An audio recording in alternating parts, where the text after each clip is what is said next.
My name is Kai Pietoso. I'm a co-owner of Napoli. My role at the Napoli's is just to make sure the everyday, today business is running as smoothly as possible.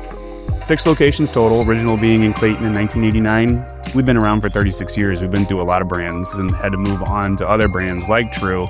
And the one thing that's consistent about True, it's all still in our kitchen. We don't have to replace it if we maintain it just like you're supposed to on any other equipment. When you buy quality like True, you're making the right choice because at the end of the day, it's definitely something that we can depend on. I love the Kirkwood location. This is an area we've been trying to get into for years.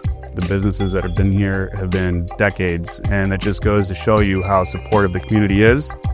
We switch a lot of the staff that goes between the locations. We do have True in a ton of our locations. Kirkwood is solely True. All the kitchen staff that we have prefers to work in this location because of that. I just think that for a restaurant, we're just paying attention to the details, and I think that True does that too, and I think that's why it's such a good match. We serve quality, so we want to buy quality when it comes to everything, not just our food, but our refrigeration as well.